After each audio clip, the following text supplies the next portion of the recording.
Welcome to the first episode of OT Cyber Wrap powered by Veracity Industrial Networks. I'm your host for the first episode, Jen Sherman. I serve as the marketing director at the company, and we'll be interviewing today the Vice President of Product, Jason Weber. Welcome, Jason. How are you? I'm good. How are you doing, Jen? Awesome. No complaints. Can't complain over here. Well, but quite frankly, speaking of complaints or just some aspects of security issues and protection, I would like to start off with critical infrastructure and the OT world of things. As we know, it is not as secured as it needs to be. Is that correct, Jason? Oh, absolutely. There's holes everywhere. Old equipment mixed in with new equipment does not make a completely tight ship, that's for sure. It does not. And according to actually recent cybersecurity research, 83% of critical infrastructure organizations suffered from breaches this past year. That's pretty crazy. That number, when I saw it, blew me away. It just did. And some of the tactics they use are really basic. They just go out and look for open ports. Oh, look at that. There's a really old PLC and we're going to attack that. It's just, they're very opportunistic. 100%. And as we know, it is the holiday season, and CISA did issue some warnings that the critical infrastructure and folks who are working within that industry are on high alert. So, just looking at these types of news, this type of news keeps on popping up. And unfortunately, I don't know if the broader community are really paying attention to it outside of, my daily sweep of the news. Yeah, I think it's becoming more and more visible, but I still think that there is so much old infrastructure in place. There's so much complexity into the way networks are run today that it's a never-ending battle. It really is. And there's just limited budgets. And as everybody knows right now, there's a chip shortage. So even updating electronics is difficult at the moment and can take many months. Yeah. So kind of question, what have you been seeing, as the VP of product at Veracity, and just from a customer standpoint, just being at the forefront of this type of technology, what trends have you been seeing, and potentially, what have you seen our customers face? So it's interesting. We are a cybersecurity company for industrial networks, OT networks. And we always start talking to customers about cybersecurity, and they very quickly always pivot into how much overhead there is into managing their network. There's tight budgets. I read that there is a 360,000 person shortage of skilled IT professionals right now in the US, which is an incredibly large number. So these IT professionals are challenging to hire. It's an employee's market right now. So I have never heard a single customer ever say, I want more complexity in my OT network. Never heard one say, I'm not worried about cybersecurity. Those are just two constants. The cybersecurity and the hackers are always going to get more sophisticated, and nobody wants anything to be more complex than it has to be. And so those are the two main trends that I see. So, and of course, I guess, in your shoes, you're probably talking to some folks who are really not inundated, but they're really deep in the technology or software, realm, right? But how about educating, let's just say you're a big organization, particularly maybe you're in oil and gas, and you could be a CTO, you could be in a leadership position, but your experience doesn't necessarily go down to the nitty gritty of the actual overall the flow of the software and what different types of systems you need in order to create a secure infrastructure. So I'm curious, from a high level overview, how would you kind of describe the different components that you really need to go into securing, your manufacturing pipeline? Well, I guess you look at it at the different levels of your organization and of your computers. You need a firewall around the entire company. You need that. You need to segregate your IT and your OT network. They do very different things. They should be kept separate. Not air gapped, which is what it used to be, which is I called the ostrich head in the sand method. There's no air gapping anymore, but you definitely need to segregate them because an office IT infrastructure is just very different than a plant floor or OT infrastructure. The trends that I hear from higher level, leadership are still the same. Everybody's worried about cybersecurity. Everybody's worried about an attack. And as I said earlier, there's some very basic attacks that are still pretty easy because some industrial plants, I've got over 25 years in the industrial space, and there's certain things that are constants. One is if it isn't broken, you don't fix it. So we look at old controllers, old PLCs, old HMIs. If they're in the plant and they work, we don't upgrade them just to upgrade them. There's no real point to it. And so you get this large variety of ages and manufacturers and of different industrial infrastructure. Then the challenge is, how do you secure all that? If you always bought the latest and greatest this year's product, that's great. It'll keep you secure. But what happens next year when the attacks become more sophisticated, and if you actually get to a PLC, you have access to it and you can get past today's walls tomorrow. So we even saw this last year in a wastewater treatment plant in Florida, where a hacker went and found an open port and found an older PLC, maybe 20 years old. I don't know exactly how old it was, but the security certainly isn't what it needs to be today. And they went in there and they started changing the levels of the chemistry of the water treated. And because there was an operator on duty who was paying attention, that was thwarted. But it's highly unlikely in all cases, there's always going to be an operator on duty paying close attention. Just processes are too complex. And so there's got to be a solution that keeps it safe, old and new technology, even when you're not watching. So does that might lead us into the topic of then software defined networking, because I know that's a term that's been used for some time, but I don't know if everyone's very actually familiar with exactly what it means. So I'm curious, and I know as that does also relate to Veracity, as we're talking more industry, but we might as well, we can always throw in NetOptics as a reference. But how would you describe SDN as one of these, solutions to baking security really into that like pipeline of and process? So yes, so SDN, or software defined networking, is a technology that's been around about a decade. It is highly leveraged in the IT space to manage cloud computing, server farms, those types of things. Because what it does is it takes the management of the network out of the individual switches and puts it into a common controller. That common controller can then manage the flow of data and communications throughout the entire network. So what it really does is it solves one of the fundamental problems in networking. Is it makes it much simpler if it's done right, but it makes it much simpler to manage your entire network. You don't need to send somebody or have somebody program all of the parameters on individual switches anymore, all the individual firewalls and VLANs and those sort of things. SDN can manage from a central location your entire network for you.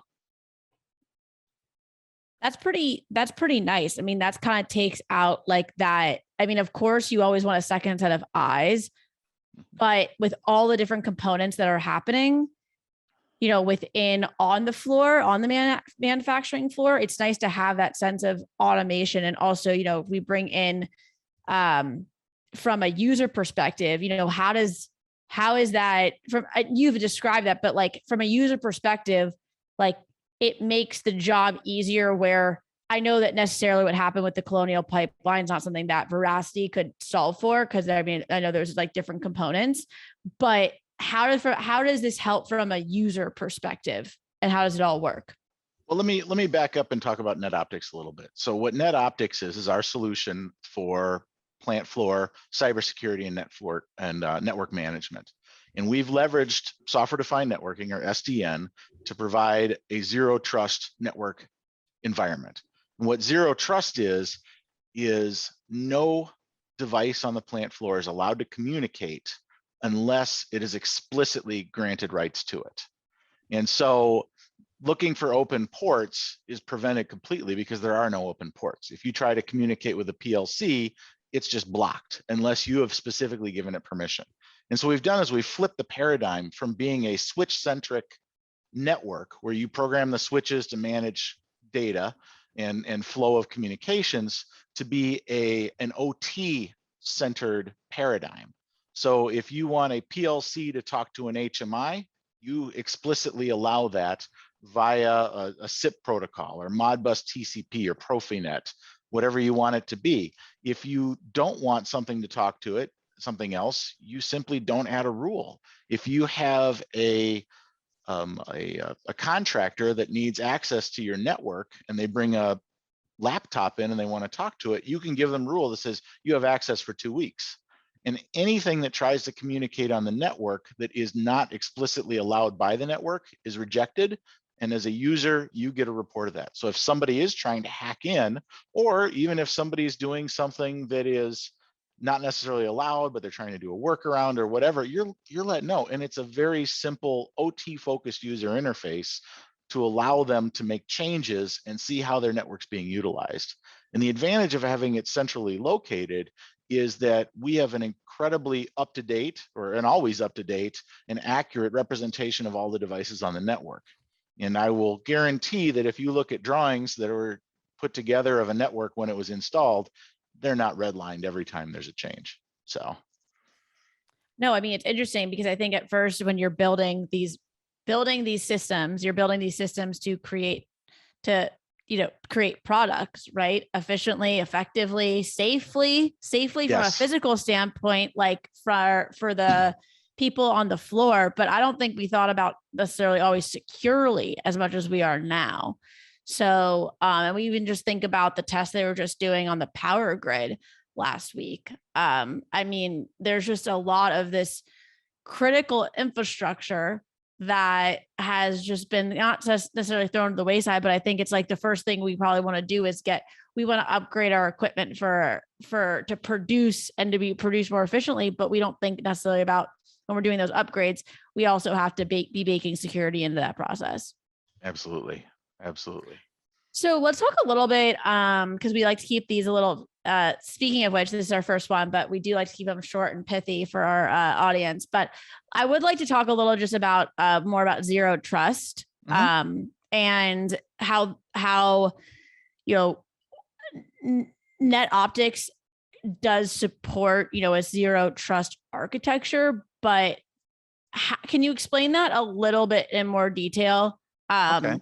Because I think that would be helpful for, just our audience and just from an understanding of how all these different pieces of the puzzle work.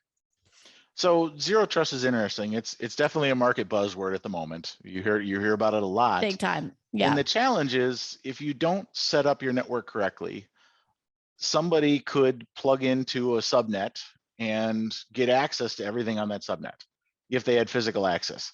That's a lot less of a concern now because most cyber attacks are not from people even in the same country as you are.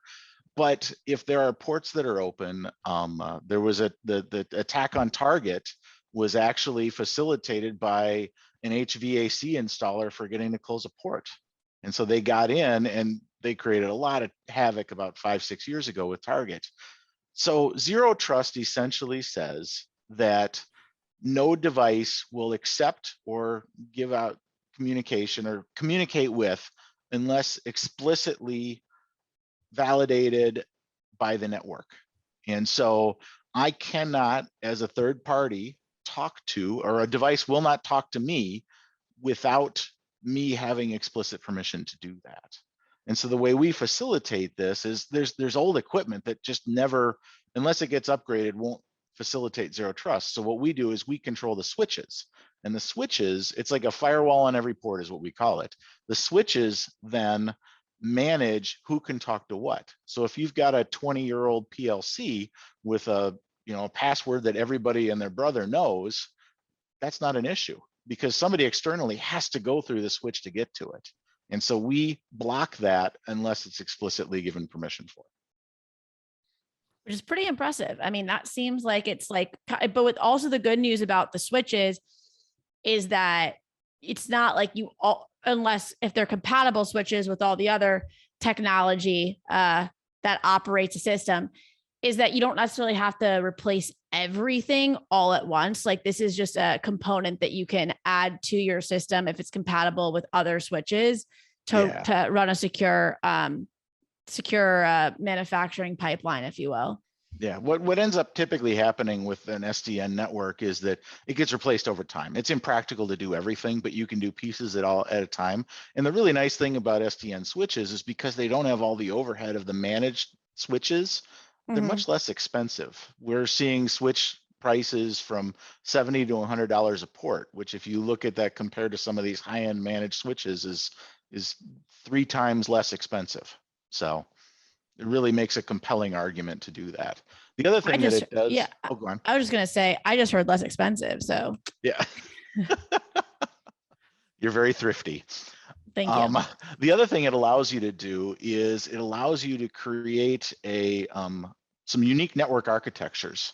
We always recommend a ring topology. It just seems to be one of the most robust topologies in the network. But what it also allows you to do is add crisscrossing connections between switches on that ring so that you can get the benefits of a mesh network also, which in a standard network is just pretty much impossible. It's just not supported. But with us, it doesn't matter.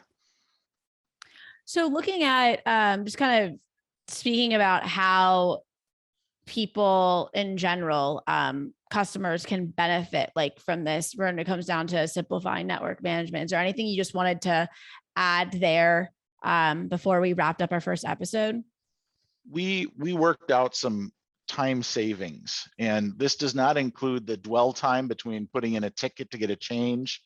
But setting up a new switch is normally a couple hours. We can do it in minutes.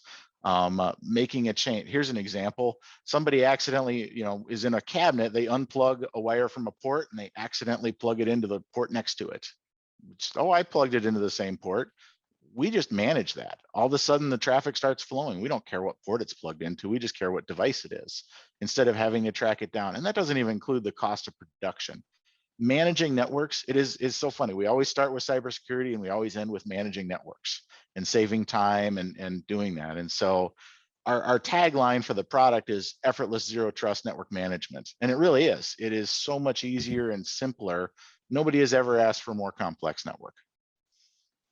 Well, no, I mean, I first off, love the tagline. Second off, I just think that like cybersecurity as a term is just like big data these days. So like, it's not cybersecurity, like we play in that as we're trying to be secure, but it really is managing networks securely and to your tagline, effortlessly. So I think that's something that is from a messaging standpoint, and industry terms of really educating the overall industry on this, because I think people focus a lot on like cybersecurity, but that is such a large term in the construct of what we're really trying to solve here. So I really appreciate, allowing me to interview you. I know Jason will be the host moving forward of the show OT Cyber Raps, or Cyber Raps or Raps. I mean, it just really depends on the day. But yeah, so Jason, do you have anything else to add before we wrapped up the OT Cyber Rap? I'll just tell a little bit about what's coming. We're going to bring in some of our partners to talk about what's coming in the future. We've got Interstates, who is one of our integrators, coming in. We've got Schweitzer Engineering Labs. They're a producer of software-defined networking switches, and they actually have a solution for the energy sector that they sell. We're going to bring in some technology leaders, and I think I'm really excited about what this series has coming in the future. Yep, it'll be a good one. It will be a good one. And you can find it on our YouTube channel, which is Veracity Industrial Networks, and we will provide all the links. And then also we will be housing it on our website, which is www.veracity.io. So, and follow us on Twitter and LinkedIn.